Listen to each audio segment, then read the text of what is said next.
El 13 de noviembre de 2022, exactamente a las 11:58 de la mañana, el número de emergencias 911 de la ciudad de Moscú, Idaho, recibió una llamada desde el interior de la casa 1122 en la calle King Road, notificando que había una persona inconsciente en el piso.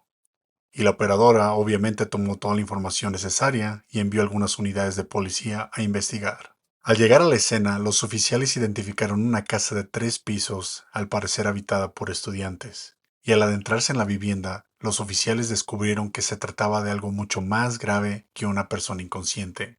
Y es que en el interior de la casa yacían los cuerpos de 4 personas que habían sido apuñaladas y asesinadas sádicamente. Y ahora, la pregunta que todos los amantes de los misterios nos hacemos, ¿qué fue lo que pasó realmente esa noche? Porque en verdad hay más preguntas que respuestas. Así que, sin más preámbulos, vamos a sumergirnos en esta impactante historia. Comencemos.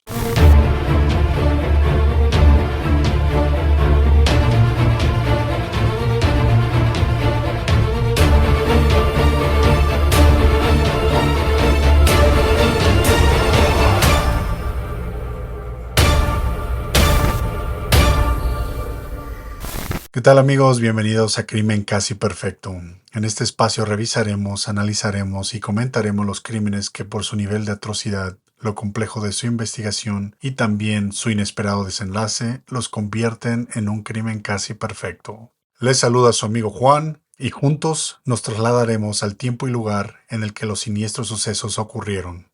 Pero antes de empezar con nuestro primer caso, recuerda suscribirte y activar las notificaciones. En nuestro primer capítulo, nos vamos a adentrar en uno de los casos más perturbadores que ha conmocionado a los Estados Unidos. Y es que un día las noticias solo anunciaron que 4 estudiantes habían sido asesinados en su casa, cerca del campus de la Universidad de Idaho.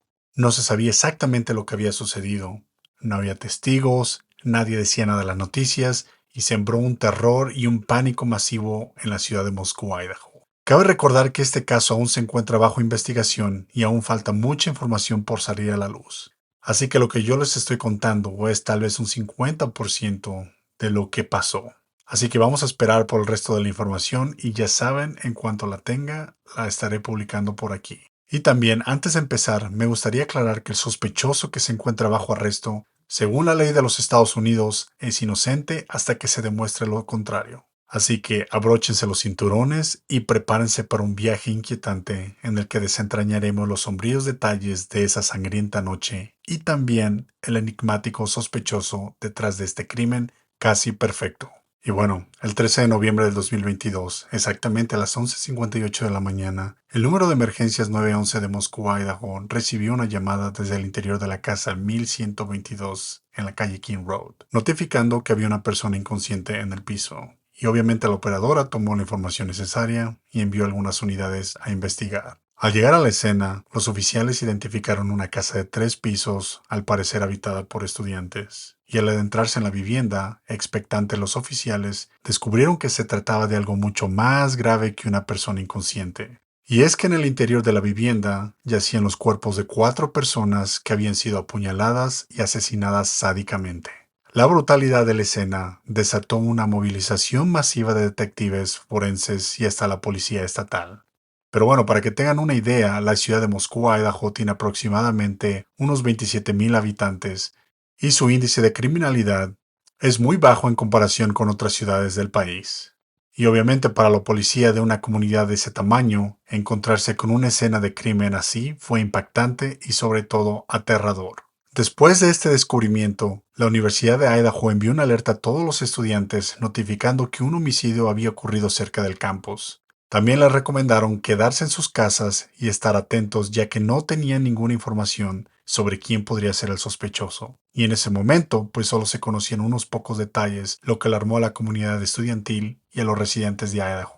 La casa estaba a menos de 1 kilómetro del campus, y con todo el historial de tiroteos en los Estados Unidos, yo creo que era preciso y también justo alertar a la comunidad universitaria para evitar algún incidente derivado del suceso en cuestión. Curiosamente, muchos estudiantes sabían que había una casa ahí donde se hacían muchas fiestas, mucho relajo, y pensaron rápidamente que fue en la 1122 King Road donde pasó todo. Horas más tarde, la Universidad de Idaho confirmó que 4 personas perdieron la vida por víctima de homicidio. Sin embargo, no mencionaron nombres ni tampoco la causa de muerte. Algunas de las clases se movieron en línea, pero la mayoría se cancelaron y muchos estudiantes que incluso eran de ahí se tuvieron que ir de la ciudad con otras familiares porque tenían miedo de que algo malo pudiera suceder.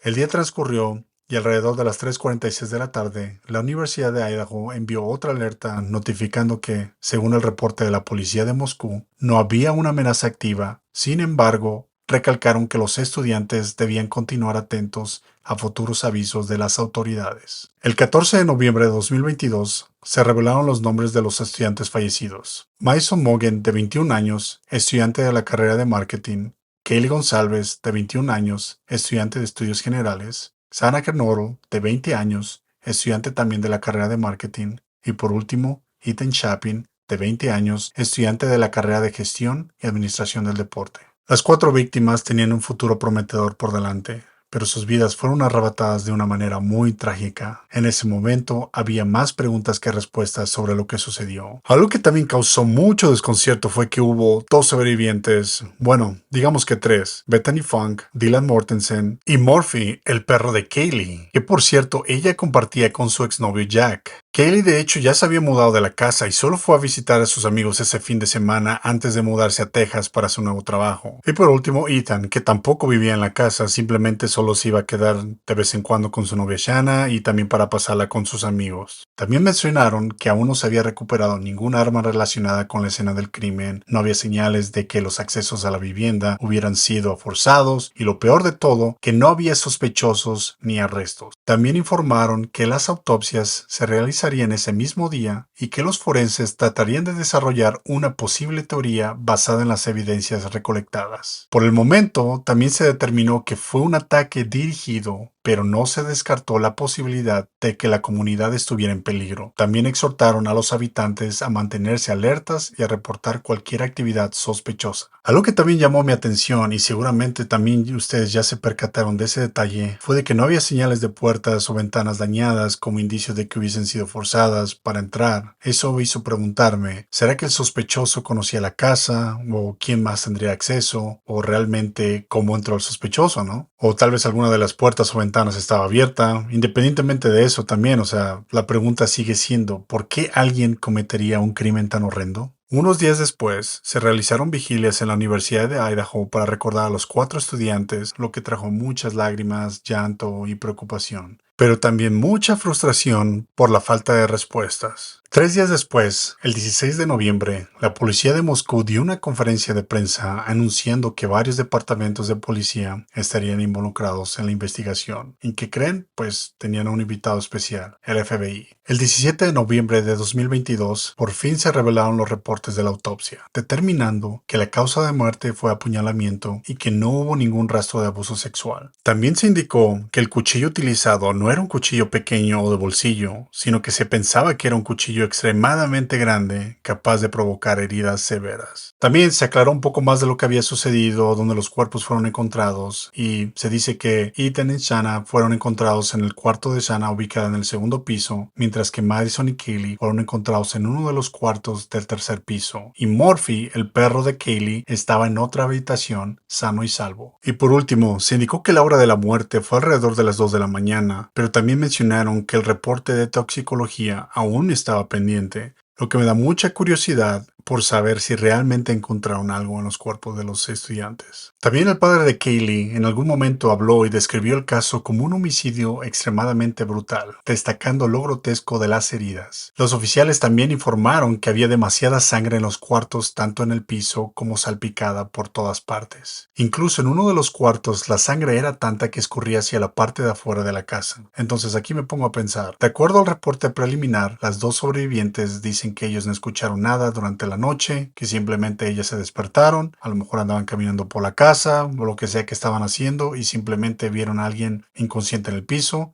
Lo que yo no entiendo es que de acuerdo al reporte de la policía e incluso al reporte del papá de Kaylee, había sangre por todas partes. Había sangre en los muros, había sangre en la alfombra, había sangre en el piso o lo que sea que estaba ahí. ¿Cómo fue que las sobrevivientes no lo vieron? ¿Qué piensan ustedes? En ese momento, la comunidad y sobre todo las familias comenzaron a cuestionar a la policía y al FBI por no proporcionar la información que esperaban, especialmente porque no había ningún sospechoso, ni mucho menos un arresto. Muchos se preguntaban si otro ataque podría ocurrir y si era así, cuántas veces más. Las redes sociales obviamente explotaron con muchas teorías sobre lo que había sucedido. Algo que también salió a la luz fue que Kaylee había terminado con su novio Jack semanas antes de lo que había sucedido, lo que llevó mucha gente a señalarlo como responsable o que tal vez sabía algo, especialmente porque después de recibir los reportes de las autopsias y también la hora de muerte, se encontró información que alrededor de las 2:26 de la mañana y 2:44 de la mañana, Kaylee llamó a su exnovio Jack 6 veces. Y también que entre las 2:44 de la mañana y 2:52 de la mañana, Madison intentó llamar a Jack 3 veces. Y por último, a las 2:52, Kaylee también lo intentó llamar una vez más. ¿Será que trataban de llamar a Jack para pedirle ayuda? ¿O simplemente escucharon algo en la casa y necesitaban que él viniera rápido a ayudarlas? ¿O será que si los rumores eran ciertos y Jack cometió el delito, simplemente trataba de crear alguna confusión para despistar a la policía? ¿Qué piensan ustedes sobre eso? También surgieron muchas teorías sobre que un maestro estuvo involucrado y que él era el sospechoso. Otras personas decían que había sido un vecino, especialmente porque él había salido con Kaylee o Madison alguna vez y ellos pensaban que él había sido el sospechoso. Pero lo que más intrigaba a la gente, y también me intrigó a mí en algún momento, es por qué hubo dos sobrevivientes y también por qué las dos sobrevivientes no escucharon nada. O sea, imagínense, cuando alguien se cae, se corta o tiene algún accidente, suele gritar lo suficientemente fuerte para que alguien lo escuche, ¿verdad? Entonces, ahora imagina ser apuñalado repetidamente y que nadie te escuche. Si hubiera sido una víctima, fuera creíble, o tal vez dos, pero tres o incluso cuatro, especialmente en la noche, cuando, seamos honestos, no hay mucho ruido en la calle. Entonces, dígame, en verdad, ¿qué piensan ustedes? Como recordarán, la policía y el FBI no estaban compartiendo mucha información en ese momento, lo cual frustraba a las familias y a los residentes. Sin embargo, los trabajos de investigación y peritaje son más difíciles de lo que la gente piensa, especialmente porque en esa casa se realizaban muchas fiestas y reuniones.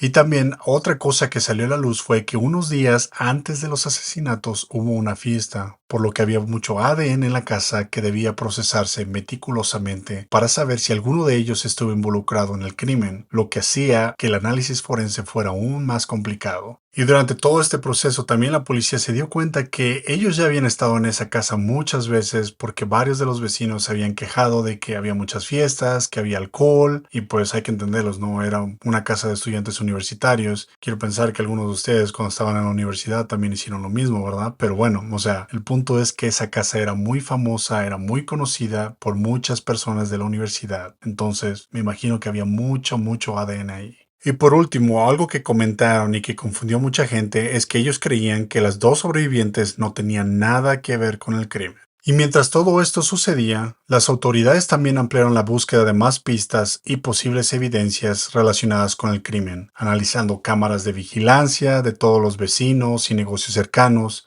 pero principalmente buscaban negocios que tuvieran récords de venta de cualquier tipo de cuchillo en los últimos días. Lo más destacado fue la aparición de un carro blanco que pasó por la casa 3 veces entre las 3:29 de la mañana y 4:20 de la mañana, lo cual levantó muchas sospechas. ¿Pero por qué? Y la razón por la que levantó muchas sospechas es porque esa casa se encuentra casi en una privada. Entonces, las únicas tres razones por las que pienso que alguien iría a esa casa o alrededor de la casa es porque una, o vives ahí, o vas a visitar a alguien, o te perdiste. Y si te perdiste, o sea, te perdiste una vez, pero 3 veces, como que no tiene sentido, ¿verdad? Después de eso, la policía envió los videos al forense del FBI para analizar el vehículo. Y después de una exhaustiva investigación, se determinó que coincidía con la descripción de un carro Hyundai Elantra de entre los años 2011 al 2013. El 25 de noviembre, habiendo pasado ya casi 12 días de la tragedia, la policía de Moscú solicitó apoyo a todas las agencias locales para estar atentos a cualquier vehículo similar al descrito. Y por fin una esperanza había surgido para los dolientes. Entonces pasamos de no tener ningún arresto sospechoso a tener un carro que posiblemente estaba involucrado en el atroz crimen.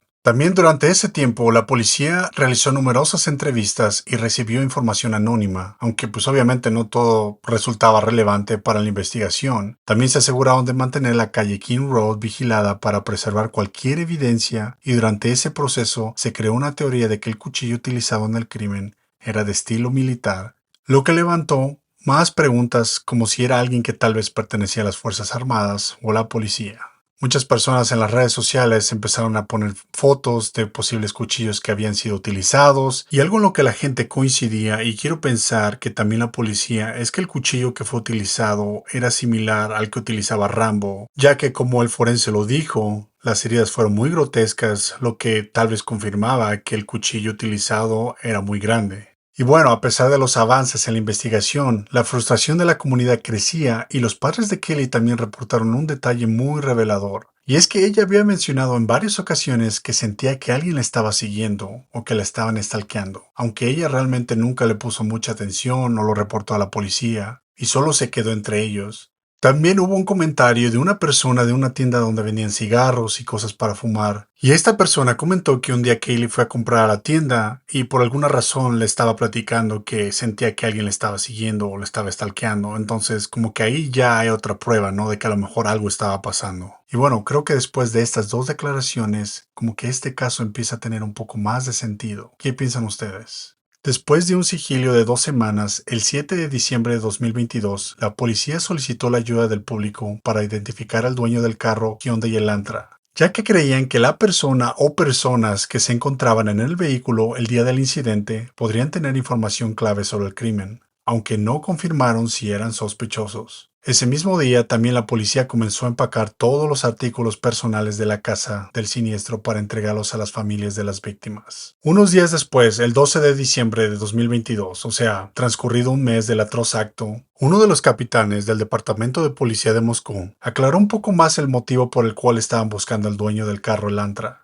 Y es que el oficial confirmó ante la opinión pública que este vehículo estuvo en la zona cuando ocurrieron los asesinatos y que creían que él o los tripulantes del vehículo probablemente vieron algo y que por eso era necesario localizarlos e interrogarlos. También agradeció a todas las personas que habían reportado pistas y contribuido a la investigación, y mencionó que los analistas habían trabajado exhaustivamente contra el reloj, revisando toda la información para determinar qué detalles son relevantes y cuáles no. Y que a pesar de las críticas sobre la aparente falta de acción de la policía, el capitán afirmó que tenían más información de la que se creía, pero que no podían compartirla en ese momento para evitar comprometer la investigación. Explicó que no solo buscaban un arresto, sino también una condena, para que el culpable pague por lo que hizo. Ellos sentían que le debían esa justicia a las víctimas. Y ahí me puse a pensar, ¿qué habrá querido decir con eso? O sea, se refería a que tal vez ya tenían a un sospechoso, pero no querían que lo supiera.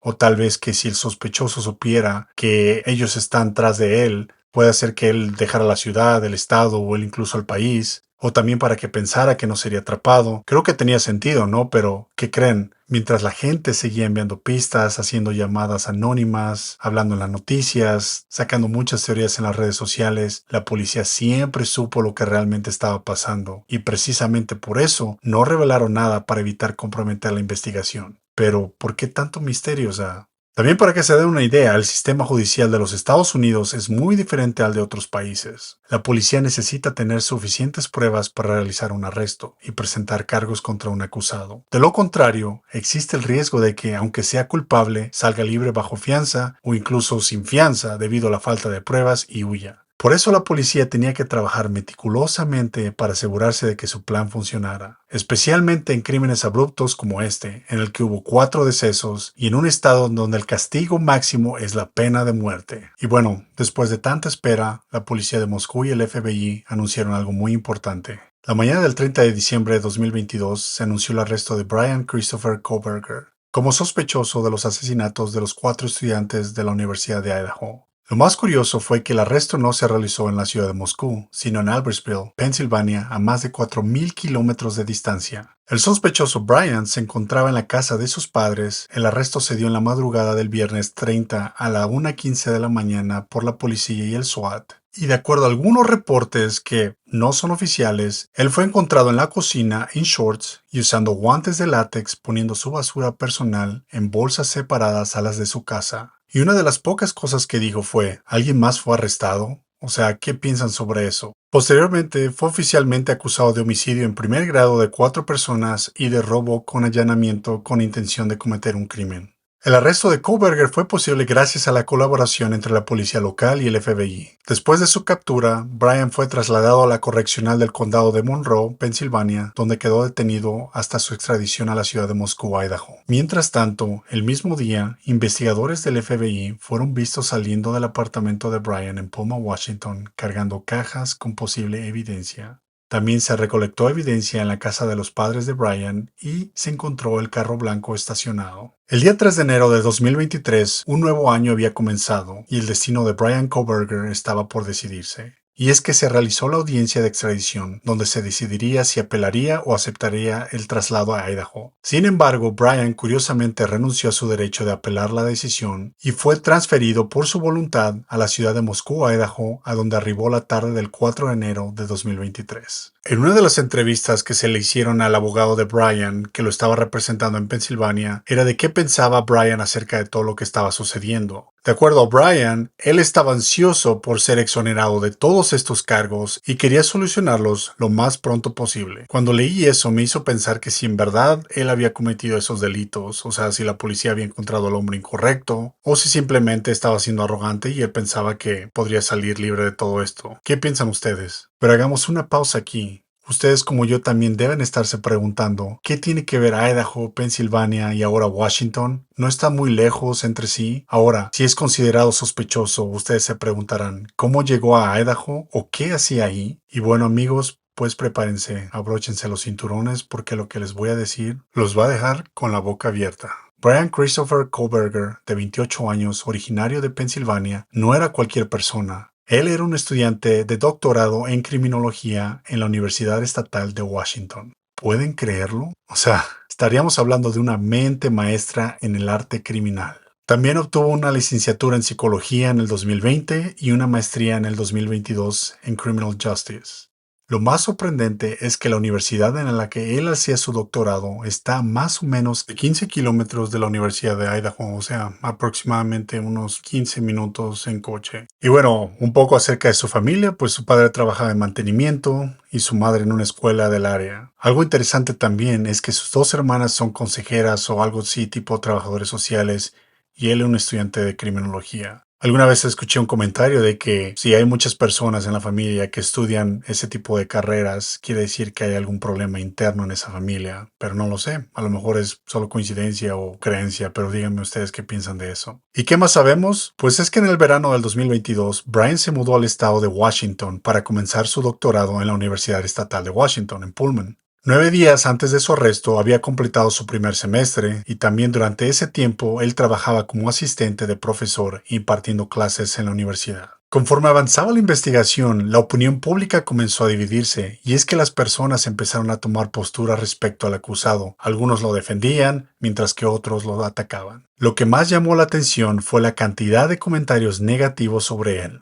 Por ejemplo, la policía, cuando empezó a realizar entrevistas y a contactar personas de la universidad, recibieron comentarios de que él era una persona muy rara. Muchos dijeron que trataba de impresionar a la gente mostrando una actitud arrogante y jactándose de ser muy inteligente. Incluso afirmaba de manera inquietante que podía salir con cualquier mujer que quisiera. También que después de los asesinatos él actuaba de una forma muy extraña, por ejemplo, calificando las tareas y proyectos rápidamente y preguntando a los alumnos que qué pensaban del crimen que había sucedido, cosas aún más raras de las que él hacía. Y mientras la policía seguía interrogando a más gente, algunos de sus ex compañeros de secundaria, muchos mencionaron que siempre había actuado de forma extraña, especialmente cuando él se acercaba a mujeres a las que él le interesaba, ¿no? Ya que lo hacía de una manera muy acosadora, lo cual incomodaba a los demás. Pero a pesar de su comportamiento inusual, nunca mostró signos de violencia con mujeres o nunca era irrespetuoso. También se supo que fue víctima de bullying durante su adolescencia por ser raro y sobre todo por su sobrepeso. Un amigo comentó que Bryan parecía una persona normal hasta que comenzó a consumir drogas como la heroína. En ese momento él empezó como que a aislarse de todos y a cambiar drásticamente, pasando de ser una víctima de acoso a convertirse en un agresor. También mucha gente salió a la luz a decir muchas cosas de él, personas que no tenían nada que ver con la investigación. Uno de esos comentarios que se hizo viral fue de una chica que subió un video en TikTok donde dijo que tuvo una cita con él recientemente y que él actuaba de una manera muy rara, que incluso tuvo que irse al baño para llamar a otra amiga para que fuera a recogerla y que él la siguió hasta el baño para preguntarle qué estaba pasando. Y más comentarios como esos salieron a la luz, pero le repito, o sea, no todos han sido confirmados, no sabemos si la gente solo quería sus 5 minutos de fama, pero a ese punto pues la policía estaba buscando hasta por debajo de las piedras para saber más de él. Pero eso no era todo. La policía encontró muchos comentarios de él en foros en línea donde expresaba sus sentimientos y mucha frustración sobre su personalidad. Esos comentarios supuestamente se publicaron cuando él era un adolescente. Les voy a leer un poco de esto para que tengan más o menos una idea de lo que él publicaba. Por ejemplo, en mayo del 2011, Brian escribió que tenía depresión, falta de interés en las actividades, pensamientos constantes de suicidio, pensamientos locos, delirios de grandeza, ansiedad, una pobre imagen de sí mismo, malas habilidades sociales, sin emoción. Y la publicación concluía como algo así de tipo de: cuando llego a casa soy cruel con mi familia, que no sentía emociones y que junto con la despersonalización él podía decir y hacer lo que quería con poco remordimiento. En una publicación de julio del 2011 también escribió: he tenido esta horrible despersonalización en mi vida durante casi 2 años. A menudo me encuentro realizando interacciones humanas simples, pero es como si estuviera jugando un rol. Cuando abrazo a mi familia, miro sus rostros, no veo nada, es como si estuviera viendo un videojuego, pero menos. Estoy en blanco, no tengo opiniones, no tengo emociones, no tengo nada. La supuesta última publicación fue el 20 de febrero de 2012. En ella dijo: finalmente he aceptado mi nieve visual. Ni siquiera siento la necesidad de alejarme del foro. Ya no me asusta. ¿Alguien más ha llegado a estos términos? Sin embargo, creo que siento que aceptar esto podría ser algo malo. Y para los que no saben, el síndrome de nieve visual es como un problema donde la gente ve como si tuviera niebla o puntitos en su visión todo el tiempo. Algo así como cuando estás mirando una tele antigua sin señal. Además, las personas pueden tener una sensibilidad a la luz o incluso ver imágenes que se quedan más tiempo de lo normal. De hecho, está considerado como un síndrome neurológico y no psiquiátrico. Así que digamos que es un problema de cerebro, no del ojo. Y aunque no tiene cura, hay formas de manejarlo para que moleste menos. Lo más importante aquí es que cada vez que salía nueva información o la policía la descubría, ellos quedaban impresionados mucho más, confirmando que tenían al hombre correcto.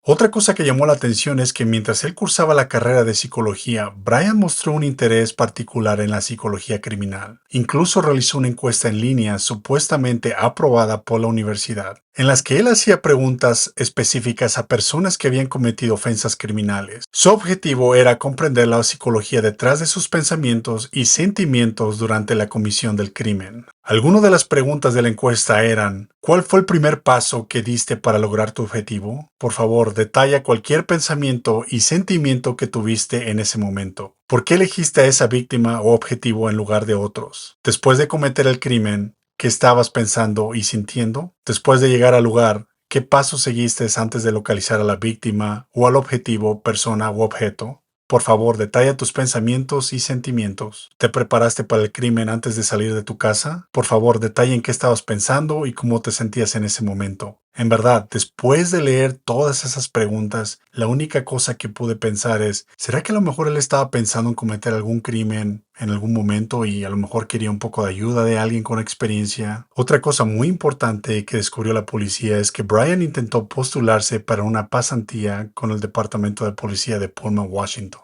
argumentando que tenía interés en asistir a las agencias de aplicación de la ley en áreas rurales en la forma de mejorar la recolección y análisis de datos tecnológicos en las operaciones de seguridad pública. Por último, un vecino de Brian en Pensilvania después del arresto reveló a las noticias que Brian le preguntó un día si había escuchado sobre los asesinatos. Cuando el vecino respondió que sí, Brian comentó que parecía que la policía no tenía ni idea de quién había cometido los crímenes y que él pensaba que se trataba de un crimen de pasión. En verdad, después de leer todo sobre la encuesta, los comentarios en líneas, las conversaciones raras y perturbadoras con la gente, me pregunto: ¿qué más falta? O sea, ¿habrá más información sobre eso? Porque en verdad, o sea, con todo esto surge la pregunta: ¿estamos hablando de un posible psicópata o sociópata? Otra cosa que se me vino a la mente fue el programa de Dexter, y siento que hay muchas similitudes entre Dexter y Brian. Por si no han visto la serie, Dexter es un experto forense especializado en el análisis de patrones de manchas de sangre. Pero lo que hacía realmente fascinante a este personaje era su oscura obsesión. Bajo esa fachada de hombre común y profesional dedicado, escondía un instinto asesino. Dexter no solo analizaba escenas del crimen, él mismo las creaba. Sin embargo, en su retorcida moral, seleccionaba cuidadosamente a sus víctimas, que realmente todos eran criminales y, según él, merecían morir.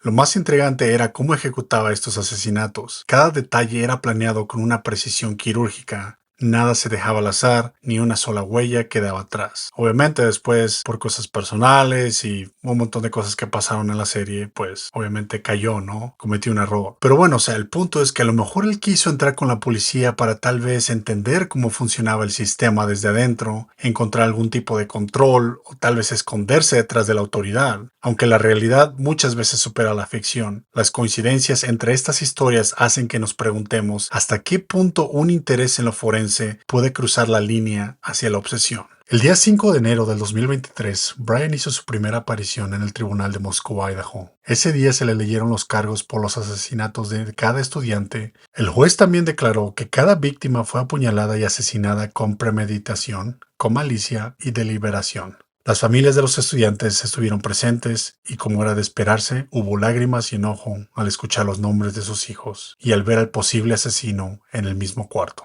Ahora imagino que ustedes se están preguntando, hubo 4 asesinatos y un arresto finalmente, pero ¿cómo vincularon a Brian con los crímenes? O sea, ¿qué detalles ocultos llevaron a las autoridades a dar con él? ¿O quién les dijo? ¿O si él dejó algo ahí con su nombre? Después de la audiencia del 5 de enero de 2023, la Corte del Estado de Idaho reveló la orden de arresto y la causa probable que llevó al arresto del sospechoso. Para quienes no estén familiarizados, este documento es elaborado por la policía y presenta prueba tras prueba sobre por qué el sospechoso debería ser arrestado. Sin esta orden, no podrían haberlo detenido y seguiría libre. Lo más llamativo fueron 3 elementos. 3 elementos claves que hicieron posible este arresto. El primero, el carro blanco Elantra, su teléfono y ¿qué creen? ADN. Sí, es así. Ellos encontraron ADN.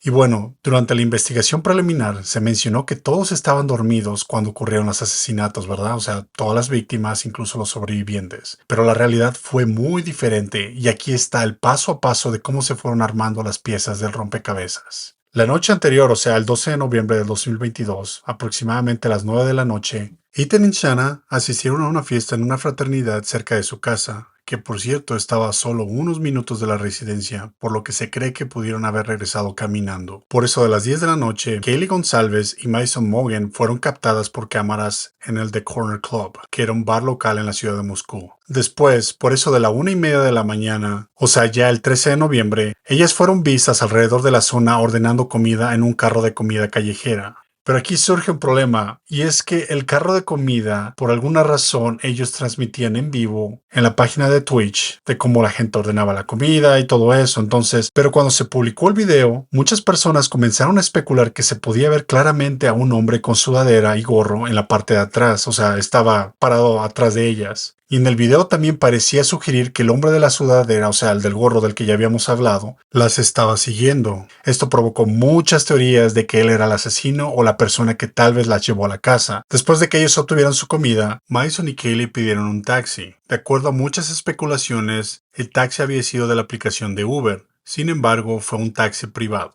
que las llevó hasta la calle 1122 King Road. Obviamente el taxista también fue sospechoso, sin embargo, él pudo mostrar suficiente evidencia de que él no tuvo nada que ver con los crímenes. Por eso de la 1:45 de la mañana, Ethan y Shanna regresaron a la casa. También Dylan y Bethany estaban en otra fiesta, pero regresaron a la casa mucho antes que todos. A las 2 de la mañana, para esta hora se creen que ya todos estaban dormidos o al menos en sus cuartos hasta las 4 de la mañana. Pero no hay que olvidarnos que entre las 2:26 y 2:44 de la mañana, Kaylee llamó a su exnovio Jack al menos 6 veces. Después, entre las 2:44 y 2:52 de la mañana, Maddie también intentó llamar a Jack 3 veces. Entre las 3:29 de la mañana y las 4 de la mañana, recuerden que tenemos también el carro Elantra, que por cierto entra y sale del vecindario al menos unas 3 veces. A las 4 de la mañana, Shan estaba despierta porque recibió una comida por un pedido a domicilio y que también fue confirmado por la aplicación de DoorDash. que es como un tipo Didi o Uber Delivery. También se interrogó al repartidor ya que se pensaba que él tuvo que ver algo con el crimen, pero después de presentar todas las pruebas suficientes se determinó que él no tuvo nada que ver. En la declaración oficial, Dylan dijo que ella se fue a dormir, pero alrededor de las 4 de la mañana se despertó porque pensó que Kaylee, cuyo cuarto estaba en el tercer piso, o sea, antes de mudarse, ahí era donde ella se quedaba, estaba jugando con su perro. En algún momento también ella escuchó a Kaylee decir algo como de «hay alguien aquí». Al escuchar eso, Dylan se levantó de la cama, abrió la puerta y al no ver nada regresó a su habitación.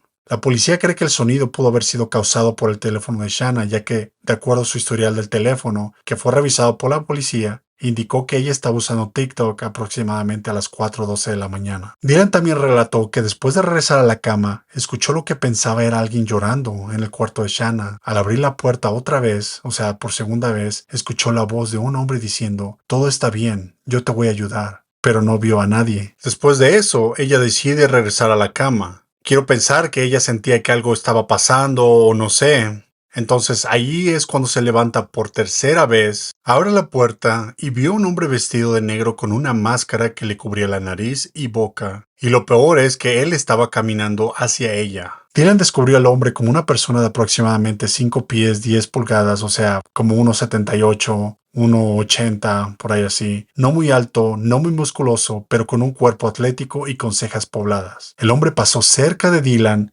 quien quedó congelada, en shock, sin poder moverse, mientras él caminaba hacia la puerta trasera. Posteriormente, Dylan se encerró en su cuarto y no salió. Ella aseguró a la policía no reconocer a la persona. Parte de esta historia también se confirmó gracias a una cámara ubicada a menos de 15 metros del lugar donde ocurrieron los hechos. Aunque la cámara no grabó al sospechoso, captó un audio distorsionado que parecía ser voces o algún tipo de quejido, seguido de un fuerte golpe. Además, se escuchó ladrar a un perro y se piensa que fue Murphy, el perro de Kaylee. Esto pudo haber sido el momento en que comenzó el primer asesinato, pero surge una pregunta. Si la cámara a 15 metros de la casa pudo captar esto, ¿por qué las dos sobrevivientes no escucharon nada? Lo único que puedo pensar es que después de vivir en una casa donde hay muchas fiestas, hay mucho ruido, como que te acostumbras y simplemente puedes pensar que a lo mejor alguien está tirando cosas, alguien está de mala copa y por eso simplemente ellos la ignoraron. Sé que puede ser difícil de creer que alguien está siendo asesinado en ese momento y que las otras dos sobrevivientes no escuchen nada o que Dylan no haya hecho nada o Bethany también por detener al intruso, ¿verdad? Pero también debemos entender que quizá Dylan no tenía idea de lo que realmente estaba sucediendo o pensó que solo había alguien que había entrado a robar. O sea, es difícil saber qué pasaba por su cabeza en ese momento ya que cada persona reacciona de manera distinta ante situaciones aterradoras. Otra cosa es que hay que recordar que todos estaban en fiestas antes de llegar a la casa, lo que me hace pensar que probablemente estaban bajo la influencia del alcohol o de otras cosas. Lo que de ser así, provocó que no pusieran tanta resistencia y no pensaran claramente también lo que estaba sucediendo. Ahora, en cuanto a Bethany Funk, la otra sobreviviente, ella también permaneció dormida durante los ataques. Ahora, en el caso de ella, como que lo que dice tiene un poco más de sentido, y es que su cuarto se encontraba en el primer piso de la casa, y ella no necesitaba ni siquiera ir al segundo o tercer piso. Ella fácilmente pudo salir por la puerta principal y no percatarse de nada. Mismo con Dylan, porque realmente para entrar al cuarto de Ethan y Shanna, tendría ella que caminar por un pasillo solo para llegar al cuarto, o sea, el cuarto no estaba enfrente ni a un lado. Otra cosa que me pregunto es, ¿cómo pudo ver Dylan al sospechoso? O sea, ¿significa que había alguna luz encendida en la casa? Tal vez la luz que entraba desde la calle porque no había cortinas.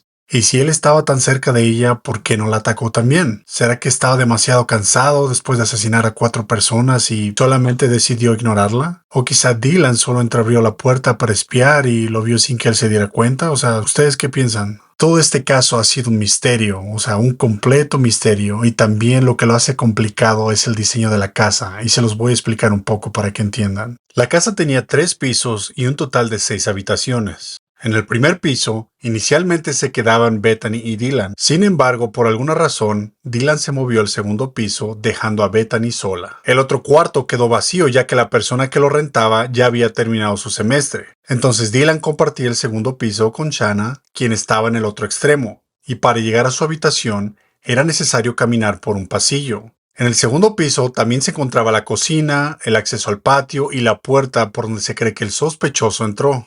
En el tercer piso estaban las habitaciones de Maddie y el cuarto que alguna vez fue de Kaylee, que por cierto fue donde encontraron a Murphy. Este cuarto estaba vacío en el momento de los hechos. Además, el tercer piso tenía acceso a una terraza donde luego también se reunían para fiestas. Ahora volvamos a la llamada al 911. Según la policía, esta llamada provino del teléfono de una de las víctimas y posteriormente reportaron a una persona inconsciente. ¿Quién hizo la llamada? No se sabe. Muchas personas dicen que fue Bethany, otras dicen que fue Dylan, no lo sé. Según la operadora, durante la llamada se escuchaban muchas voces de fondo. No está claro si el teléfono estaba en altavoz o se lo iban pasando entre varias personas para tratar de explicar lo que estaba pasando. Esto nos lleva a preguntarnos, supongamos fue Bethany la que hizo la llamada, y si fue así, ¿por qué no mencionó en ese momento que Dylan había visto a una persona con una máscara esa madrugada y que sintió miedo? O si fue Dylan la que hizo la llamada, ¿por qué no dijo eso? ¿Será que debido al cansancio o al consumo de alcohol de la noche anterior, pensó que lo que vio fue un sueño o algo que no debía tomar en serio? Otro detalle intrigante es lo que sucedió en la casa antes de que llegara la policía. Si ya había más personas ahí, ¿qué hicieron mientras llegaba la policía? Yo me imagino que estuvieron caminando por la escena, tal vez tomando fotos, tomando videos, uno nunca sabe. Pero lo más preocupante es, si esto ocurrió, ¿por qué no lo mencionaron a la policía? Recordamos que según el reporte oficial había sangre por todas partes, incluso escurriendo de las escaleras hacia el cuarto de Dylan. Entonces, ¿cómo pudieron ignorar algo tan evidente? ¿O será que al ver esa escena prefirieron no involucrarse o incluso manipular algo antes de que llegaran las autoridades? ¿Qué piensan ustedes? ¿Será que hubo algún tipo de encubrimiento o simplemente actuaron sin saber cómo reaccionar ante una situación tan extrema? Y el problema aquí es que esa escena del crimen ya estaba contaminada mucho antes de que la policía llegara. Y yo pienso que el equipo legal de Brian va a usar eso como excusa para descartarlo como sospechoso. Pero bueno, a las 4 de la mañana con 4 minutos es cuando el carro entra al área por última vez. A las 4:20 de la mañana, el carro fue captado por cámaras saliendo a alta velocidad, alejándose del vecindario, lo que levantó muchas sospechas. Obviamente, después de las entrevistas, investigaciones forenses y los registros de los teléfonos de Bethany y Dylan, se cambió el tiempo en el que se cree que los asesinatos ocurrieron. Se creía que todo pasó alrededor de las 2 de la mañana, pero no, o sea, suena que todo pasó entre las 4 y 4:30 de la mañana. Ahora, ¿cómo dieron hasta dónde estaba el carro? Pues bien, uno de los policías locales, un oficial de la policía de la Universidad de Washington para ser precisos, observó que alrededor de las 2:44 de la mañana del 13 de noviembre de 2022, un carro blanco con características similares al del sospechoso fue captado por las cámaras de la universidad dirigiéndose hacia el sur de Pullman, Washington, específicamente en dirección hacia la SR-270, que es una autopista que conecta a Pullman con Moscow, Idaho. Aproximadamente a las 5:27 de la mañana, el carro regresó al campus de la universidad y fue localizado en uno de los dormitorios. Este mismo oficial, al saber que el carro podría pertenecer a un estudiante o profesor, comenzó a investigar todos los autos registrados en la universidad que coincidieran con la descripción del vehículo del sospechoso. ¿Y qué creen? Pues uno de estos pertenecía nada más y nada menos que a Brian. ¿Pero qué lo distinguía de los demás propietarios? Pues las cejas pobladas. Recuerden que el 25 de noviembre la policía pidió ayuda al público para identificar al dueño del carro. Pues bien, el 29 de noviembre, el auto y el sospechoso ya habían sido encontrados, pero esta información no se compartió públicamente en ese momento. Ahora, pueden preguntarse,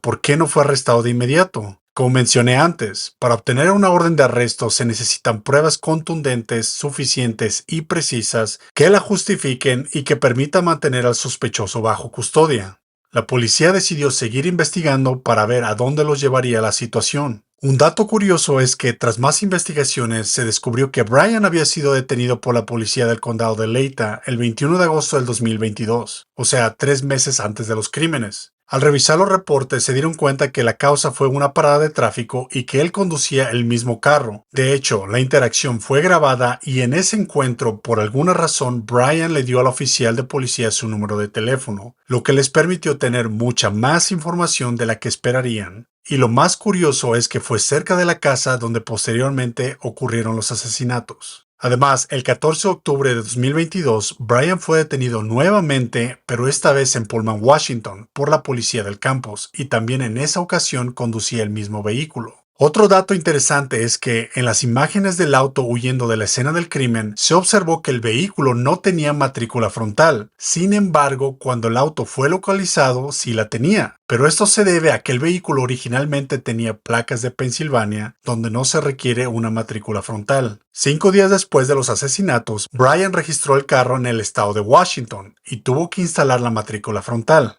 Entonces, ¿es coincidencia o qué piensan ustedes? Y bueno, ¿qué pasó después de todo esto? Pues el 13 de diciembre de 2022, una semana después de los asesinatos, el padre de Brian viajó a Pullman, Washington para recoger a su hijo y juntos condujeron hasta Pensilvania para pasar las vacaciones de Navidad. ¿Será que su padre sabía todo lo que estaba pasando o sospechaba? Hace unos meses vi una entrevista donde se especulaba que el propio padre podría haber sospechado de su hijo tras los crímenes en Moscú. Traté de encontrar información y confirmarla, pero la verdad no tuve ninguna suerte. Pero lo que se dice es que cuando las autoridades mencionaron que buscaban un carro blanco Hyundai Elantra, el papá de Brian pensó inmediatamente en el carro de su hijo. Incluso se rumora que sus hermanas también se preocuparon, llegando a pensar que su hermano podría haber cometido los crímenes. Además, hay algo más que me llama la atención. El viaje que Brian hizo con su padre desde Washington hasta Pensilvania poco después de los asesinatos. Muchos se han preguntado si durante ese trayecto Brian pudo haber estado deshaciéndose de evidencia del crimen. Piénselo, si iba tirando cosas en diferentes lugares, sería casi imposible rastrear cada parada y revisar la basura. Esta teoría no parece muy loca, pero, si Brian realmente planeó el crimen con tanto detalle, podría haber pensado en una estrategia para eliminar cualquier prueba que lo incriminara, ¿verdad? Pero no lo sé. ¿Creen que su papá pudo haber sospechado algo y simplemente decidió no decir nada? ¿O simplemente no tenía idea de lo que estaba sucediendo? Obviamente la policía no perdió de vista el carro y continuó siguiéndolo. Ese mismo día, uno de los lectores de matrículas en Loma, Colorado, detectó el carro de Brian viajando por esa autopista. 2 días después, el 15 de diciembre, Brian fue detenido por la policía a las 10:40 de la mañana en la autopista I-70 por manejar demasiado cerca de un tráiler. Durante el encuentro, el oficial grabó el momento en que Brian, quien iba conduciendo, estaba acompañado por su padre en el asiento de copiloto. El padre fue quien más habló, mencionando que venían desde Pullman donde su hijo estudiaba. Cuando el oficial les preguntó a dónde se dirigían, Brian respondió que iban a buscar comida tailandesa, una respuesta fuera de contexto, mientras que su padre aclaró finalmente que se dirigían a Pensilvania. La interacción fue algo muy extraña y se notaba que Brian estaba nervioso. Además, cuando el padre dice Pensilvania, Brian se le quedó mirando así con una cara de asombro, como que no pensó que fuera a decir exactamente a dónde se dirigían. Horas más tarde, Brian fue detenido nuevamente, esta vez en Indiana, por una situación similar. Ambas interacciones fueron grabadas y hay muchas teorías de que estas detenciones se realizaron en conjunto con el FBI para observar si había signos de agresión en Brian, como cortes, rasguños en sus brazos, manos o incluso su rostro, o si había cosas raras en el carro, pero desafortunadamente no se vio mucho. Finalmente, el 16 de diciembre, Brian llegó a Pensilvania, donde pasó el resto de las vacaciones con sus padres. A este punto, la policía ya lo tenía localizado y comenzó a realizar tareas de vigilancia. Durante una de estas observaciones, se descubrió que Brian estaba usando guantes quirúrgicos mientras limpiaba el interior y exterior de su carro. Y lo más extraño fue que toda su basura la tiró en el bote de su vecino. También otros días fue captado por los equipos de vigilancia, donde él manejaba por la noche y tiraba su basura en diferentes lugares, ya sea ahí mismo donde vivía o en cualquier otro lugar que tuviera un contenedor de basura. Así que díganme ustedes, ¿cuántos de ustedes limpian su carro con guantes quirúrgicos? ¿Será que ocultaba algo? ¿Será que tenía alguna obsesión con la limpieza? ¿O si realmente él cometió esos delitos y a lo mejor había mucha evidencia ahí que no quería que la gente viera? ¿Qué piensan ustedes? Referente al ADN, aunque el cuchillo del que se hablaba nunca fue encontrado, sí se tenía una descripción. Pues bien, el sospechoso dejó la funda del cuchillo en la escena del crimen. Esta funda fue descrita como una funda de cuero y tenía la palabra K-Bar grabada con el logo de los Marines de los Estados Unidos, y pues la policía pensó rápidamente que el sospechoso la dejó. Así es, de acuerdo con el reporte de la policía, la funda de piel fue encontrada junto al cuerpo de Maddie. Tras procesar la evidencia y enviarla al laboratorio forense del estado de Idaho, se descubrió que en el botón de la funda había rastros de ADN del sospechoso. Además, durante una segunda revisión de la evidencia en la casa, se encontró una huella de zapato ensangrentada con un patrón en forma de diamante, similar a la suela de los zapatos estilo Vans, justo afuera del dormitorio de Dylan, en el segundo piso, lo que confirmaba su declaración de que el sospechoso caminó hacia donde estaba ella. El siguiente paso fue verificar si ese ADN estaba registrado en las bases de datos policiales, pero no se encontró ninguna coincidencia. Sin embargo, el 27 de noviembre de 2022, la policía buscó entre la basura que estaba en la calle y pertenecía a la casa de los padres de Brian, y pudo recolectar algunos artículos para obtener una muestra de ADN. Esa muestra fue enviada nuevamente al laboratorio de Idaho para confirmar si había relación entre el ADN encontrado en la escena del crimen y el del sospechoso. El 28 de diciembre, el laboratorio confirmó que el ADN recolectado de la escena coincidía con un 99.9998% con el ADN del padre biológico del sospechoso, lo que implicaba directamente a Brian. Algo interesante es que se encontraron otras dos muestras de ADN en la escena del crimen, pero no han sido identificadas, excepto por la de Brian. Entonces, ¿será que tal vez hubo más personas involucradas y por eso cuando él fue arrestado preguntó si alguien más fue arrestado? Ahora, la policía tenía el rompecabezas casi terminado, pero solo faltaba una pieza. ¿Y cuál era? Como lo recordarán, Brian fue detenido muchas veces por la policía debido a paradas de tráfico, pero en alguna de esas grabaciones se dieron cuenta que él le proporcionó a la policía su número de teléfono, lo que facilitó que se obtuvieran órdenes para revisar su historial y los datos del GPS del teléfono. Y aquí es donde viene otra revelación interesante. El 13 de noviembre de 2022, aproximadamente a las 2:42 de la mañana, el teléfono tenía conexión con una de las torres de señal cercanas a su apartamento en Pullman, Washington. A las 2:47 de la mañana, el teléfono recibió una conexión diferente indicando que estaba viajando hacia el sur a través de la ciudad de Pullman. Pero después de eso, el teléfono misteriosamente perdió la señal. Como ya sabemos, entre las 3:29 y 4:20 de la mañana, el carro blanco Elantra pasa 3 veces frente a la residencia de la calle 1122 King Road y regresa una cuarta vez a las 4 de la mañana con 4 minutos y no abandona el área hasta las 4:20 de la mañana, y cuando lo hace a una alta velocidad. Ahora volvamos al teléfono. El teléfono de Brian no volvió a reportar conexión hasta las 4:48 de la mañana, cuando recibió cobertura en la carretera estatal 95 del estado de Idaho, al sur de Moscú. De ahí, entre las 4:50 y 5:26 de la mañana, el teléfono fue detectado por otra torre viajando hacia Genesee, y luego hacia el oeste hasta Uniontown, y al norte de regreso a Pullman, Washington. Ya por eso a las 5:30 de la mañana, el teléfono recibió señal nuevamente de la torre cercana a su apartamento, indicando de que había regresado a su casa. El viaje de ida y vuelta es aproximadamente unos 20 minutos con tráfico,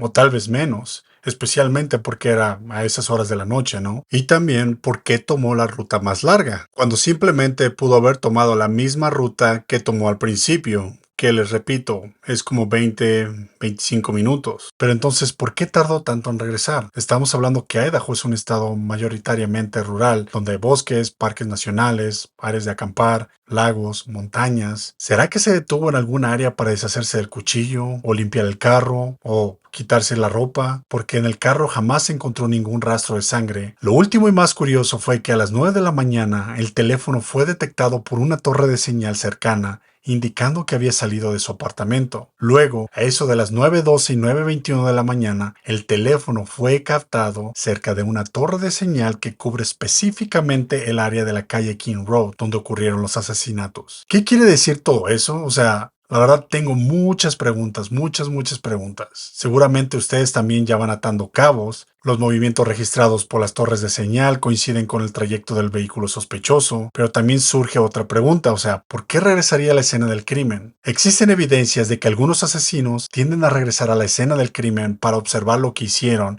verificar si la policía ya está allí, para ver cuánto tiempo tardarán en llegar o simplemente para comprobar cómo quedó la situación, ¿no? O sea, que efectivamente alguien murió y que no dejaron a nadie vivo. En este caso, parece que él sabía que había dejado la funda del cuchillo y por eso regresó para intentar recuperarla, o tal vez no, o simplemente solo quería sentarse en primera fila y observar lo que hizo. Y lo que me hace pensar eso es que en otro reporte la policía también mencionó que el teléfono de Brian fue rastreado en el área de la residencia de 1122 de la calle King Road al menos 12 ocasiones antes de los asesinatos. Que todas estas visitas, excepto por una, ocurrieron en horas de la noche o madrugada. El oficial que investigó este aspecto del caso también comentó que en su experiencia y en conversaciones con otros oficiales, muchos criminales dejan sus teléfonos en ubicaciones diferentes a la escena del crimen, o los apagan, o bien los ponen en modo avión, con el objetivo de despistar a la policía y evitar ser rastreados. Esta táctica es bastante común entre quienes buscan eludir la justicia. Y también me hace recordar, o sea, ¿será que por eso él estaba publicando todas esas preguntas con toda esa gente con historial criminal? ¿Será que él quería saber y asegurarse de que no le faltara nada, de que no se le olvidara nada para poder cometer el crimen perfecto? En muchos casos, los sospechosos también realizan vigilancia del lugar donde planean cometer el crimen con antelación. Sin embargo, durante este proceso, es posible que no apaguen sus teléfonos o los dejen en un lugar separado, especialmente si no tienen la intención de cometer el delito en ese mismo día. Por último, aún no está claro si él conocía a alguna de las víctimas o si en algún momento fue a una de las fiestas que se organizaron en la casa y que es por eso como sabía que estaba todo distribuido, cómo entrar, cómo salir. O también después de que sabemos ahora de que él estuvo al menos 12 veces en esa área, si definitivamente solo estaba haciendo una investigación muy profunda para tratar de entender qué estaba pasando ahí, para saber quién está en la casa, quién sale, a qué hora llegan, a qué hora se van. También, aunque no está confirmado, todo indica que Maddie era el objetivo principal, pero aún así no tienen sentido muchas cosas. De acuerdo a algunos de los reportes, Kaylee fue la que recibió heridas más severas y brutales. También hay rumores de que Brian intentó enviarle mensajes en Instagram a Maddie muchas veces. De lo poco que sabemos de él y cómo era de extraño y acosador con algunas mujeres en el pasado, es posible que no pudiera tolerar ser rechazado una vez más. Tal vez esto le trajo malos recuerdos de su infancia, cuando siempre era rechazado, y al considerarse muy inteligente, pensar que una persona como él, cursando un doctorado, fuera rechazado, se preguntaba por qué alguien no quería salir con él, y simplemente quiso castigarla de alguna forma. Pero también recuerden que de acuerdo a la autopsia, no había señales de algún ataque sexual. Repito, tal vez Kaylee era el objetivo y no se dio cuenta de que Maddie también estaba allí, o viceversa. Obviamente tuvo que actuar, ¿no? Al intentar salir, puede ser que Ethan lo vio y lo confrontó. Al escuchar a Shanna, también tuvo que asesinarla para asegurarse de que no quedaran testigos, pero una vez más, o sea, quedaron dos personas más. Tal vez su idea era solo un ataque sexual y una de ellas era su principal objetivo, pero todo se salió de control y se convirtió en un asesinato. Hay demasiadas teorías, demasiadas preguntas y cada vez que leo más, pienso nuevas. Sé que aún quedan muchas preguntas sin respuesta y esperamos que pronto se esclarezcan, pero díganme, ¿qué piensan ustedes?